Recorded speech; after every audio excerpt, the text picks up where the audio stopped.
Hello and welcome to the Beyond 6 Seconds podcast. I'm your host, Carolyn Keel, and on today's episode, I'm speaking with Aditi Gangrade, a 25-year-old film director and writer. She is autistic and has ADHD and PMDD, or premenstrual dysphoric disorder. She is the co-founder of Much Spectrum, an inclusive storytelling content and insights wing of Much Media. In the past 6 years of her career, she's worked with brands like Netflix, Instagram, Google, Coca-Cola Foundation, Save the Children, and more. Aditi is based in India and is working to mainstream stories and representation of mental health, neurodiversity, and disability through her company. Aditi, welcome to the podcast. Thanks, Carolyn. Thanks for inviting me. Yeah, thanks so much for being on the show. I'm a big fan of the videos and the content that you create through Much Media and Much Spectrum. So I'm excited to learn about your personal story and about the work that you do. Oh, I mean, I've been following Beyond 6 Seconds podcast for a long time, and I've always been wanting to speak to you, and I keep seeing your posts, so I'm a big fan of yours too. Oh, thank So you. great to see your work. Yeah, great to be able to talk with you in person. So would love to start out with your learning more about your own personal story. So how did you discover that you're autistic and have ADHD and PMDD? So last year, my husband found out that he's autistic, and both of us met in 2020 before the lockdown began, pre-pandemic basically.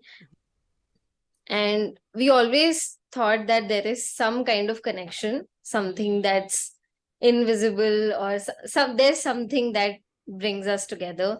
And last year when he discovered he's autistic, I thought that I am relating to some things, but I was still not sure, because the things that I was reading about autism were all male oriented, and everything was from the perspective of men and boys. But I wanted to support my partner. I wanted to be there for him and hold space for him and accommodate him in every way possible. So when he decided to go in for a diagnosis, I thought that I should start reading up more about autism and what exactly neurodiversity is. So he read this book called Neurotypes, and I couldn't read it because it was like a thick one, and I'm not that great a reader. But I started watching YouTube videos. I started listening to podcasts and started following more and more creators on Twitter and everywhere else. And I started relating to their experiences. I was like, okay, my experiences are different, but somewhere similar from my partner. So I started reading up about autistic women's experiences, and I found some great creators on YouTube. There's Chloe Hayden. I saw your podcast sometime last year, and there's Purple Ella, and there are some more YouTube channels. So I started watching their videos, and I could relate so much with their experiences. I saw some research articles, and I decided to go in for a diagnosis as well. My husband's diagnosis took about 3 months, and mine took a bit longer.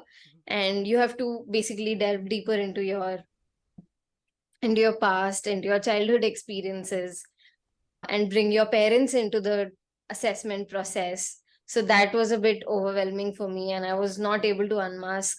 I was not able to even recollect all the experiences from my childhood. Like, there were some things that were very fresh in my head. There were some experiences, some specific instances, but I could not recollect most of my memories. And my mother did, but I was not comfortable bringing her into the diagnosis process, because again, she's from a tier 2 city in India, and she doesn't know much about autism and everything else. So it was quite overwhelming for me. So I decided to step out of my assessment and chose not to get diagnosed. So I'm a self-diagnosed autistic person right now. And yeah, that's how, in the similar way, I discovered my ADHD as well. After, I think, 3 months into Much Spectrum, I was like, okay, I think ADHD is also something that I have, because I face major challenges with my executive function, and also there's major time blindness. So if I have to reach somewhere at 5, I really need my partner's help to basically be prepared and get ready and reach there on time. There were so many experiences that made sense, and I think PMDD, the realization about PMDD just happened a couple of months ago.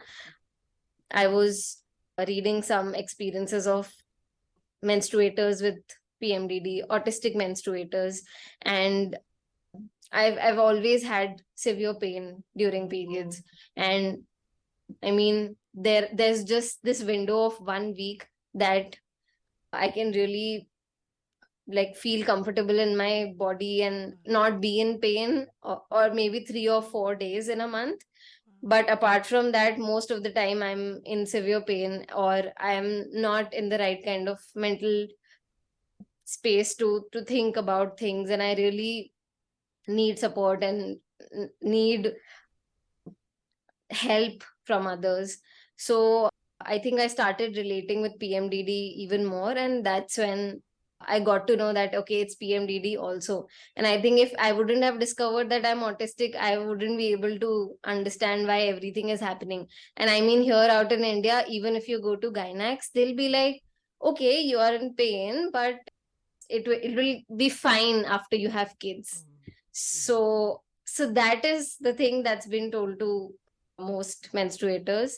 And parents also say the same thing, that okay, women, if you are born a woman, you have to go through pain, and this is like the normal way to be. This is how it happens, and everyone goes through pain. So yeah, I think that's how I discovered all of these. Yeah, it's similar in the United States. A lot of people are just like, well, of course you're in pain. Like, that's normal. Like, a lot of that's normal comes out with conditions like PMDD or even autism. Like, so many things like, well, everybody feels like that. It's like, well, not to this severity and not like all 20 of these things at once. So it can make it really hard as an adult to figure Yeah. out that, no, this is different. And there are just different things that I need to do to take Yeah, care of exactly. myself. Because I mean, so many experiences of especially women get invalidated and dismissed, and you always feel like, okay, maybe I am overthinking, and maybe something is wrong with me, and everybody is right. So that happened a lot in my case. I was not sure that I'm autistic till I think August or September last year. I started this journey in March, and it took me so many months to be sure that okay, I am autistic, because my partner affirmed my neurodivergence, and he was like, okay, even I can see these experiences that you have had, and these definitely sound like you are autistic and ADHD. Yeah. And it's the discovery of being autistic and ADHD usually does take a couple months. So I think sometimes there's this impression of somebody watches one video and then decides that they're autistic or has ADHD, but it never really works out like that. So people take months to, as you were saying, really think about like, is this, is this something I'm imagining? Is this really what it is? Yeah. And all that doubt and that thinking. So once you come to the realization that you're autistic or have ADHD, like you're pretty sure like that's as valid as a professional diagnosis. Yeah. Actually, I'll share a great incident. I mean, it's not great. But yeah, I was happy that this person asked me this question. So I was speaking to someone, and they asked me, do you worry that you might have misdiagnosed yourself? Because you are a self-diagnosed autistic person, you might have misdiagnosed yourself because you're not a professional or not an expert.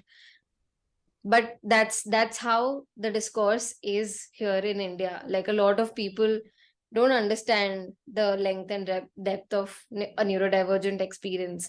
And because there are so many videos out there on Instagram, on TikTok, so people think that okay, you might have just seen one reel or a TikTok video, and you might have been like, okay, you're autistic. So I spoke to them for about 45 minutes and told them how this process is like, and it's not that I've just gotten up one day and been like, okay, I'm autistic. So it doesn't work that way. So yeah, it is. I mean, you feel invalidated a lot of the times and your experiences are dismissed. But what I have understood in this past 1 year is that you have to keep advocating for yourself, because there is very less awareness. Acceptance is like, still we have like a long way to go. But I mean, self advocacy is the only way that I see neurodivergence getting more and more spoken about here in India, at least. Mm-hmm. Yeah, absolutely. Yeah. So you mentioned that you sometimes had a hard time remembering some of your experiences growing up when you were going through the diagnosis process. But are there any experiences that you remember, like what it was like growing up as an autistic girl with ADHD in India, like, but not realizing that you were neurodivergent? Yeah. Actually, there are some memories that are very fresh in my head. Mm-hmm. And the one thing that I always thought was that I had, I always thought at least that I have so many friends. So I had friends, and my father-in-law also relates with this. He also got diagnosed last year. Mm-hmm. And like the entire family discovered that so many people are neurodivergent. And I was just talking to my father-in-law a couple of days ago, and he was saying the exact same thing. So I always felt that I had school friends and I had college friends and tuition friends and so many friends at these different places, but outside of these settings, they were not my friends. They would meet very often, they would hang out with each other, but I was never invited to these places. I always tried to fit in, I always tried to be cool, and always masked a lot, now when I look back. But I think friendships were very difficult for me. I almost went to some 9 schools throughout my schooling years, because my father had a transferable job. So I am born and brought up in Madhya Pradesh, which is a state in India, and there's this city called Indore. So I lived there for about 6 or 7 years. Then my father got transferred to another city called Jabalpur, and then I lived some time in Ujjain. And then there are so many these tier two, tier three cities. So I've grown up mostly in tier two and tier three cities, and also I think a part of some time I was in rural India as well.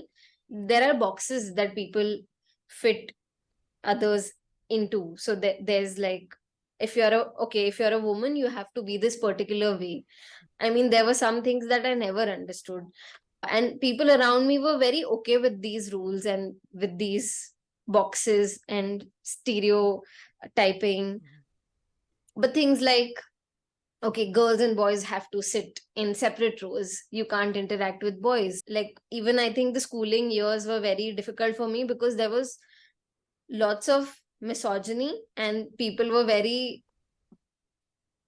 I'm not able to find the right words, but they were not affirming at all. And it was very difficult to be in those systems, because every time, even when I went to parents teacher meetings with my parents, the teachers would always say that she has great potential and she is very attentive in class, but she's really not getting good grades because we don't know what's happening, and she sometimes seems lost. And that was one of my coping mechanisms. I never was able to um, have that kind of focus or attention in class, but I always pretended to be attentive. And I would always nod whenever someone was speaking. Even if a teacher was saying something, I would keep nodding my head. Even when I wouldn't understand things, I would just nod my head, because I had a lot of these experiences where I would ask some question. It was very difficult for me to get certain things, understand certain things. So I would keep asking questions, and I would ask it again and again until I was not sure that, okay, I'm convinced with this answer. And most of the times I was not convinced. So teachers would straight up bully me. They would be mean to me, and they would be like, okay, if everyone is able to understand, why can't you? So there is definitely something wrong with you, because everyone else is getting the thing in one go, and you are asking the same question like 4 or 5 times, and they would think that this is like an attention seeking behavior where I'm trying to distract the class. So that became my coping mechanism. I was like, okay, I'm not going to ask any questions. I'm going to sit quietly. Even if I don't get anything, I'll just go home and ask someone else or ask a friend. Yeah. And again, that also became another thing where I would go to my friends or to my peers and ask them that, okay, this is a subject that I'm finding hard to understand. So can you explain it to me? And they would explain it to me for, I think, 2 or 3 years when I was in eighth or ninth grade. But as soon as I went to high school, they would be like, okay, you're really dumb because this is, and they would very often use these words that if you don't get it, just go to someone who is like an expert who can teach you all these things, because we can't. And I mean, I always felt that I have nowhere to go to. My mother was definitely a great support system for me, because I would get frustrated like being at school for 8 hours or 9 hours, and it was very hectic. And the school was never like that, okay, if you are not doing well health wise or mental health wise, you can take leave. So it wasn't like that. Yeah. Children would get rewarded for 99% attendance or 100% attendance. And my mother was very okay with me taking a break or not going to school on some days, but I would feel this pressure that no, everyone else is coming, why should I stay back at home? So it would exhaust me. School really exhausted me, and every day I would come back home and I would cry for straight up 30 minutes or 45 minutes. And my mother would sit with me and she would be like, it's okay. It will get better in some time. When you go to college, these things will not happen. But I think things did get better when I was in college. But again, this whole fitting in thing was very difficult because I had to put up that mask with everyone. So if I had, say, 6 friends, I would have one particular mask with one friend and another mask for someone else. And when they would all come together, I would be blank. I would be like, okay, now I have pretended to be this person with this particular person. Now, how do I change this suddenly? So my mask would drop and I would panic or sometimes not be able to speak at all. So people would think that I'm really enthusiastic sometimes and sometimes really blah, or I was too moody. So that, I think, that was one of the major experiences. But I think women in my life, my mother, my grandmother, they were really affirming. And now, I mean, I've always wanted to be like them. I always wanted to be affirming. I always wanted to hold space for people and let people be and not put them in boxes, because there were like such great women around me. So I think there are people who don't understand you, but there are also people who do accommodate you. There were some great teachers also. I think English and Hindi were my favorite subjects because the teachers were really nice and the teachers were really open to letting children be the way they are. And my grandma would tell stories to me. So I loved bedtime stories. So I think I found some really good things in my life to basically have my own time or spend time with people who I find easy to be with. And that whole anxiety and not being able to fit in was, I think, accommodated with some other people. Mm-hmm. Yeah. That's good that you had people in your life at home who were affirming and supportive and helped you get through those really difficult times through your schooling. Mm-hmm. And it's interesting that you say that you really love the bedtime stories and storytelling, because that's a lot of what you're doing now with Much Much Media and Much Much Spectrum. So yeah, I'd love to learn more about both of those organizations. So yeah, tell me about how you first got involved with Much Much Media. It was 2020 when I used to work with this organization, and they were doing something like a roadshow. So there was this project that got commissioned from Instagram India, and I was going to produce that show. So we were going to some 17 different cities and some, I think, a lot of colleges in India. And we were speaking to young adults about mental health and gender and sexuality and basically youth issues in India. Everything from politics to personal issues and mental health and everything else. And my partner, Alap, was directing that show. So I met Alap, and that was Much Much Media's first project. So I think within a month of meeting him, we started dating. And that also happened very naturally. Like, we were shooting somewhere in Chennai, and he came up to me and he was like, I think I like you. And I was like, same. And that was it. There was not much back and forth, or okay, let me think. There was nothing of that sort. I was like, same, and boom, we were dating. Nice. So that's how we started dating, and we decided to I think after a couple of months, in March, the pandemic happened and there was a lockdown. So he was in Mumbai and I was back at home in Indore. So we had like a long distance relationship for some time. And then I came back to Mumbai, and I had quit my job by then. I was like, it was really getting difficult for me to work in a corporate system and have like that kind of, I mean, there were so many things that were not working out for me. So we decided to work together, and we worked together for about a year or two. And that's how I got associated to Much Much Media. In 2021, we got married, and early last year in 2022, we discovered that we are autistic. And that's how Much Much Spectrum also started. So Much Much Media is mainly, we are a production house, and we are into advertising and making films and web series and documentary films. So that was not neurodiversity related at all back then. But yeah, we decided to spend a major chunk of our time to tell stories about neurodivergence through Much Much Spectrum, because we had discovered our neurodivergence and we tried to find resources here in India, tried to find lived experiences of people in India, in the Indian context, but we were not able to find many stories. And we were like, okay, we really need something here in India.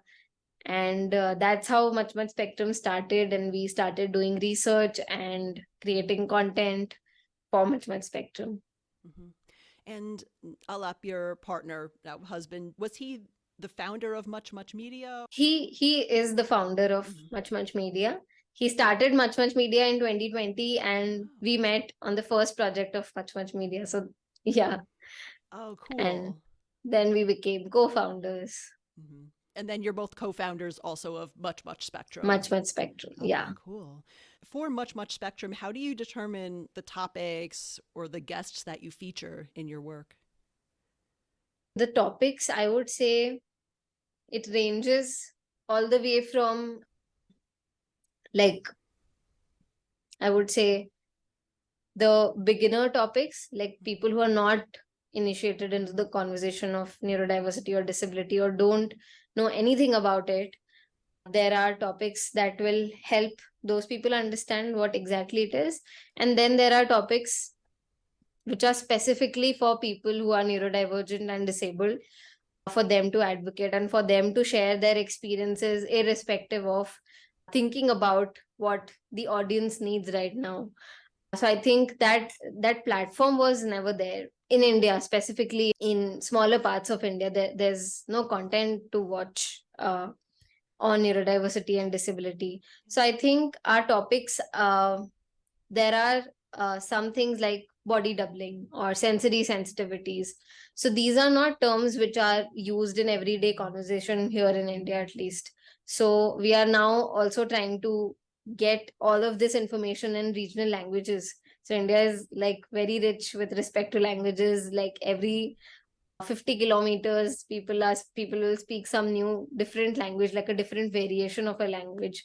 So we are also trying to have that. And I think with respect to guests, we try to have like a 360-degree perspective. We always try to have different kinds of perspectives and also intersectional perspectives, because when we talk about queerness, it's been spoken about in a silo that okay, this is how a queer lived experience is.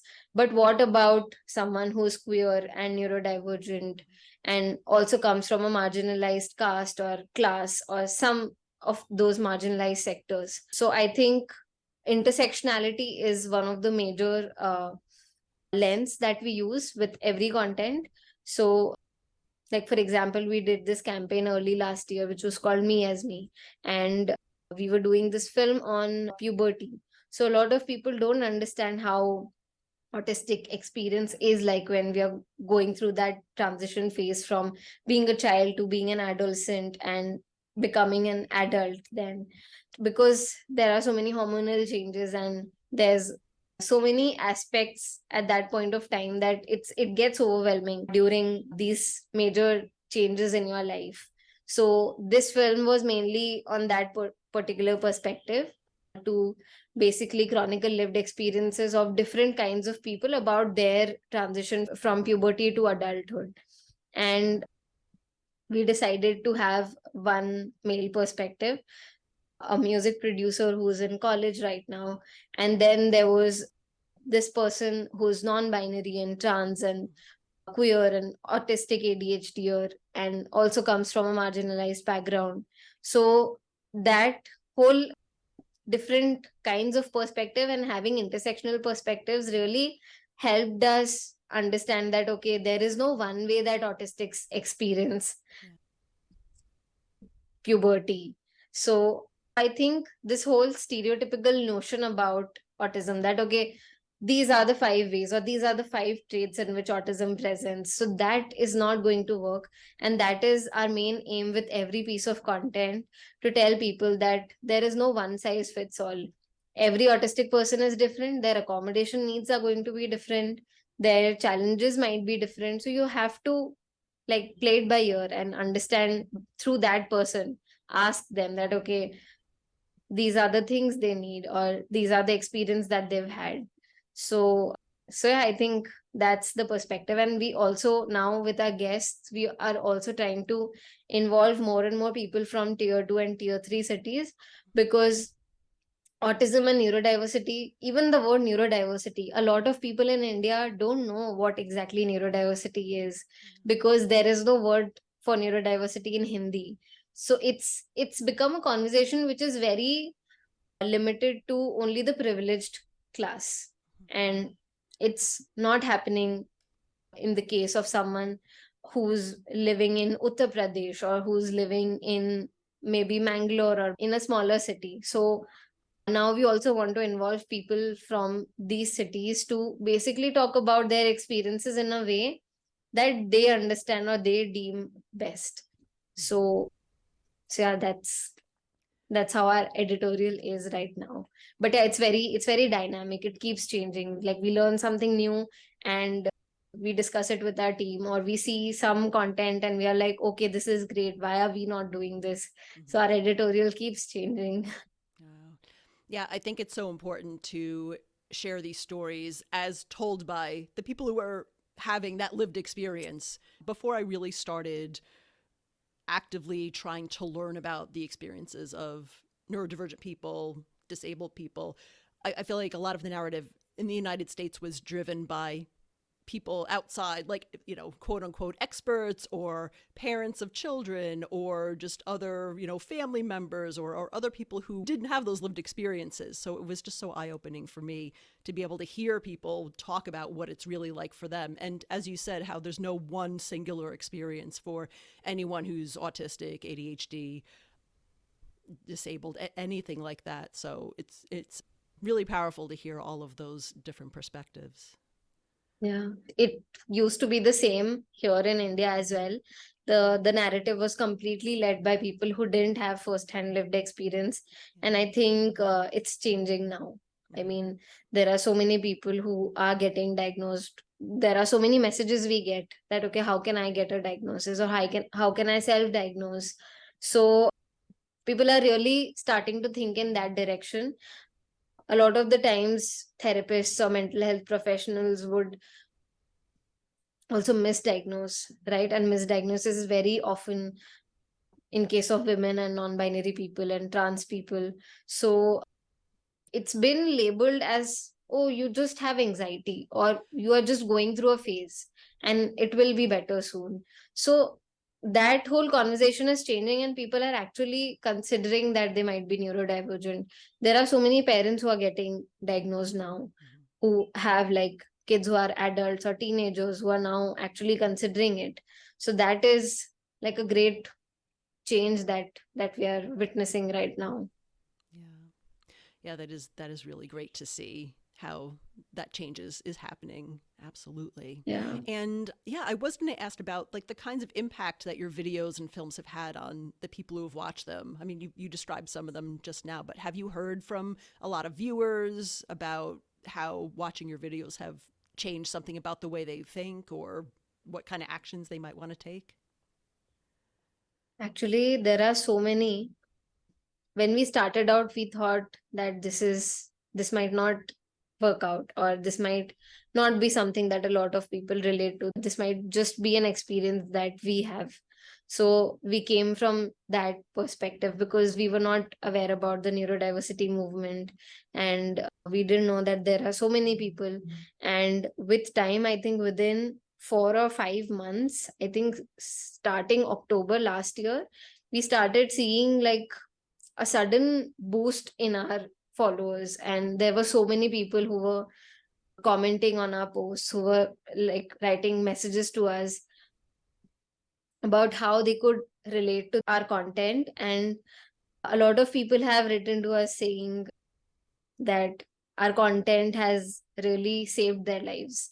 There are so many emotional moments in our lives, in my partner and my life, where sometimes like we are sitting together, we are having dinner, and we might just be going through some comments or something, and we'll read a comment and we just break down because we have been in a similar place earlier. We never saw representation of any kind of disability or neurodiversity, or even it being spoken about in a normal way, or in a way that is okay to talk about.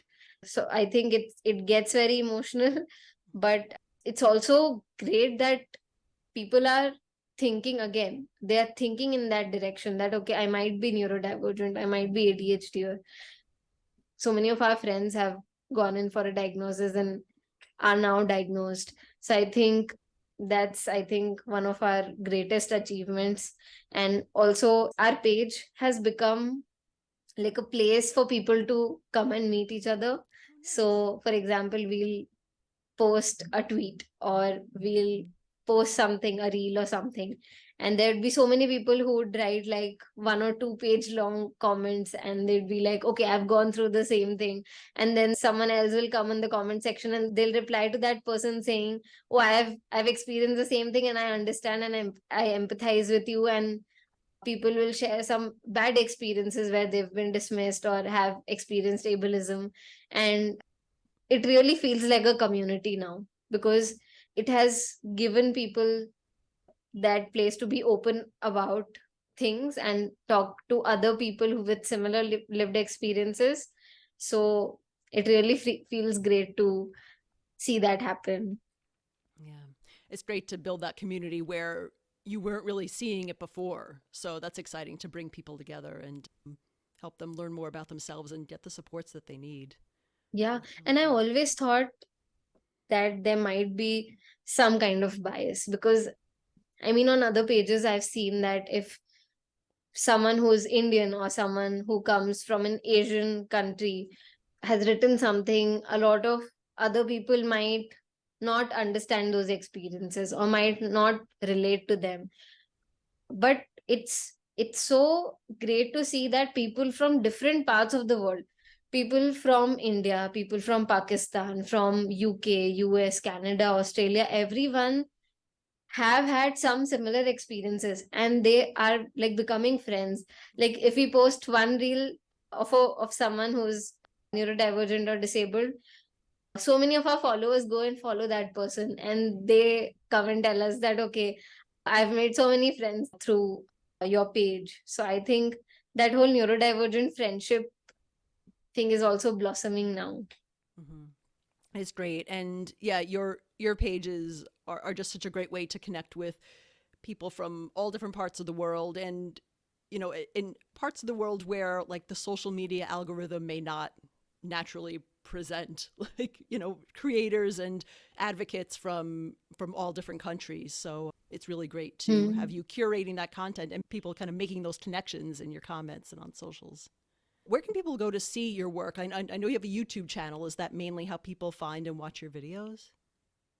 So there's our YouTube channel, which is called Much Much Media. Our Instagram is Much Much Spectrum. We are on LinkedIn, which is also Much Much Spectrum.